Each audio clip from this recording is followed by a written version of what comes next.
Jason, I have one question for you. Just one? No, Okay. I'm sorry. I have two questions for you. Shit, I didn't study. Do you like Final Fantasy?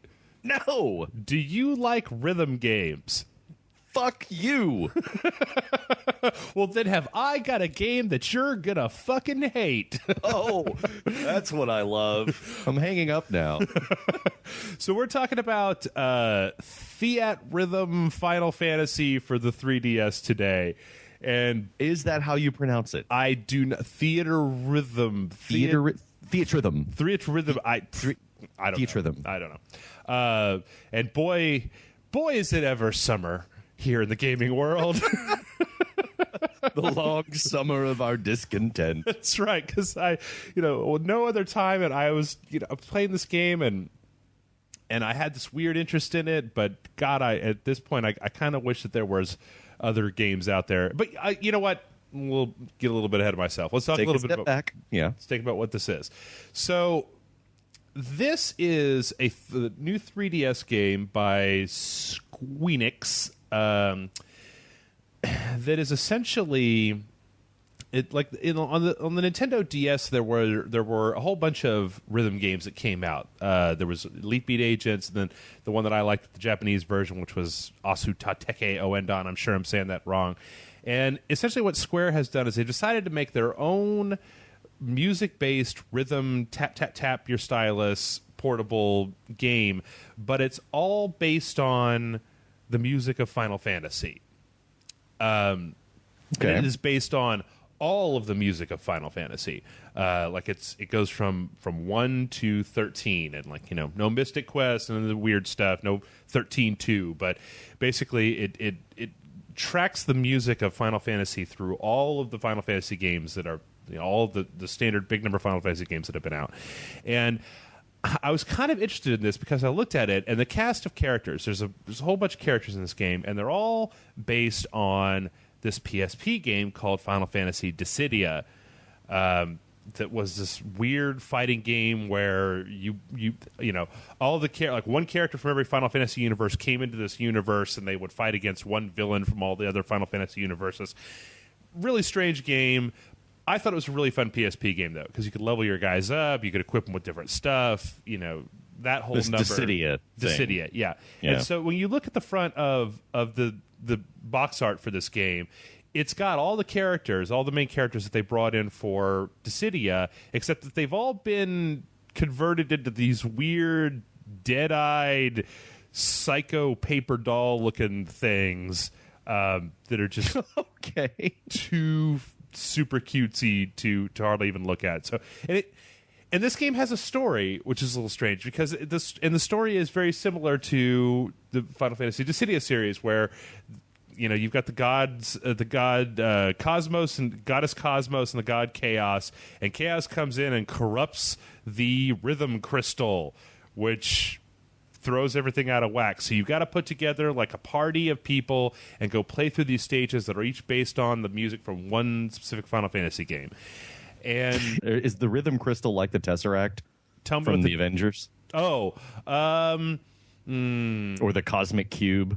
Are they totally different? Because Loki should have really gone after the rhythm crystal. That would have been an entirely different movie. That would have been the step-up version of the Avengers movie, where they have to have a dance battle at the end. Man, I would have paid like 3 times to see that movie. Dude, Thor's got some sweet moves. Oh man, when can we get the producers from the Step Up series to make a comic book franchise action movie? Now that you have put that out into the Matrix, I have to kill you. I have to put a bullet through your head and anyone who hears this podcast to make sure that never, ever, ever, ever happens. But wouldn't it be great if they could somehow get together? No. Oh, okay. All right. So back to Final Fantasy. The main meat of the game is each one of these levels has these 3 different types of stages in them. Suck, sucky, and suckiest.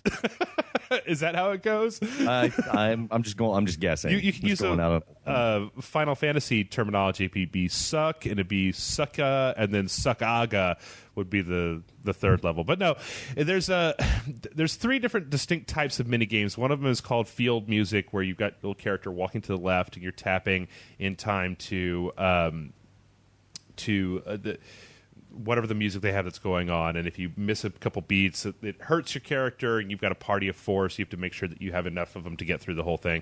There's the battle music, where you set up a battle, but instead of saying attack, like you hit the little notes that come down, and they're oriented a little bit differently, and then there's another one called event music, which just shows a video, and then you've got to tap. But I think that the biggest problem that I have with this game is that on all of those previous games I talked about for the Nintendo DS, you were like all of the little prompts, because the way it'll work is there'll be a little circle that comes up, there'll be a little outer circle that comes down when you're supposed to hit that thing, and all of those prompts were done on the touch screen.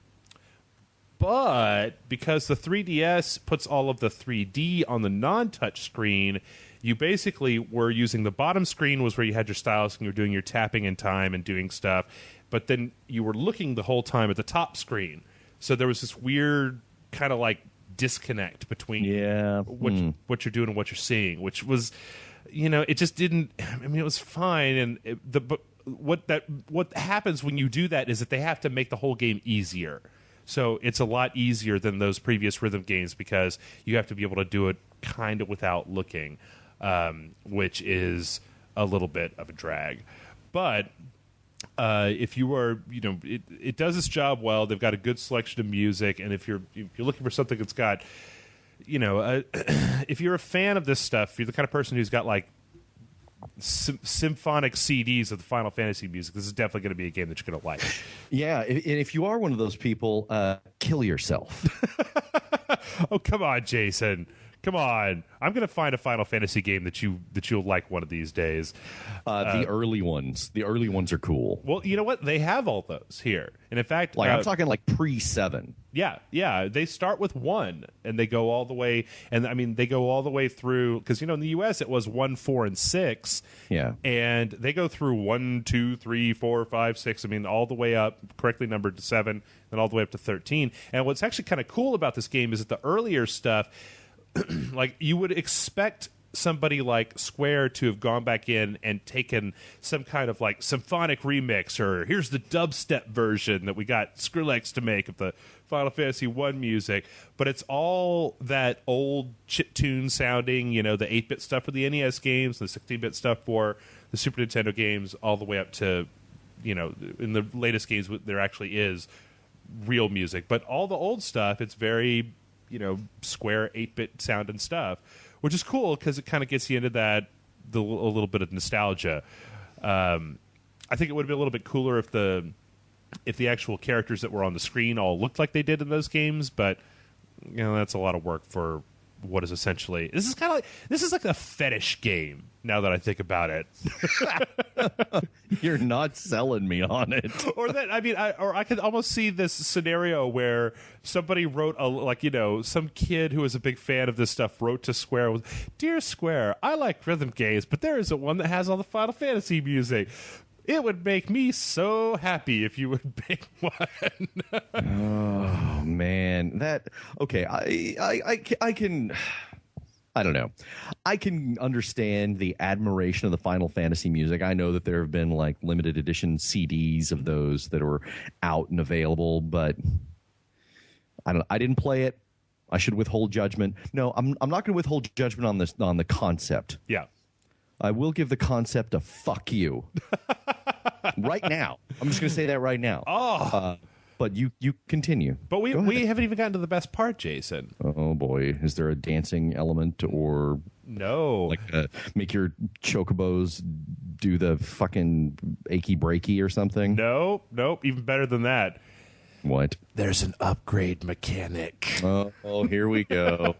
Is that you pick like 4 characters. You pick a party of 4 characters out of the group of all the characters that you've got, and then as you beat these levels, your characters will actually level up, and you can equip them with new abilities that make them stronger, so that you basically don't have to be as righteous with how many notes that you hit, which on the normal difficulty level, on the basic difficulty that they start you out with, is not a big deal. Like I was S ranking this stuff left and right after. I mean, I stumbled a little bit in the beginning getting used to it, but after a little while, it was no problem. You just go, you do it, it's done.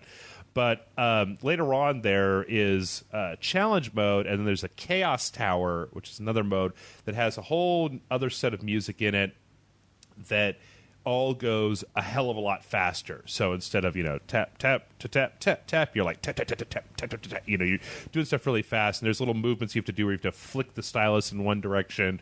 So they'll give you a whole bunch of these notes all put together, so you're like flicking the stylus back and forth trying to get them all.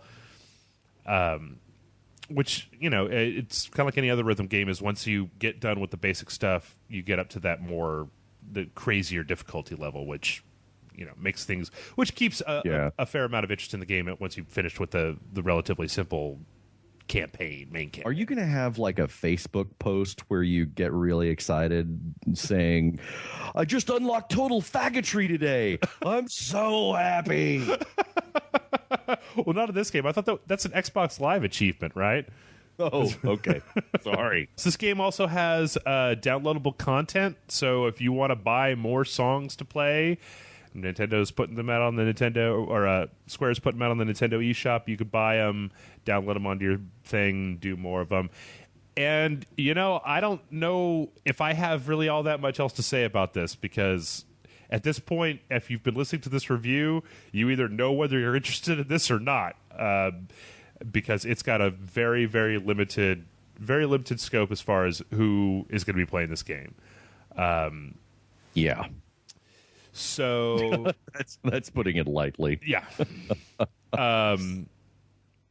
Let's see. I guess the only other thing I wanted to mention is that the 3D doesn't really add much to the game, but it's okay. I mean, you're looking at the screen, and they basically just put all this stuff you're supposed to be looking at in front and all the other stuff behind, and it's like, whatever. Yeah, whenever the little Orko-looking wizard dude decides to bring it on, he brings it on into your face with the 3D. So let's see. I think I'm going to go ahead and rate it, and I think that I'm going to give it a bargain bin, maybe a medium, just a straight up bargain bin. I think this is definitely kind of a curiosity worth having. I don't know if it's going for the full $40 because I got it off of GameFly, but if it is, that's a little much for it. I think that if what I have said has made you want to play this game, then yeah, it's definitely worth getting. But I don't know if I pay a full price for it. So okay, don't ever bring this into my home. I'm just gonna say that right here. I don't want it in my home or in my 3DS. Is this like Jason Murphy Kryptonite? Can I bring it over and hold the game up to you and be like, get it away? No, take this game as a token. In exchange, say, here, Jason Murphy, I'm giving you this game, and in exchange, you kick me in the balls until I pass out. So one free kick to the yum-yums from Jason Murphy. Yeah. All right.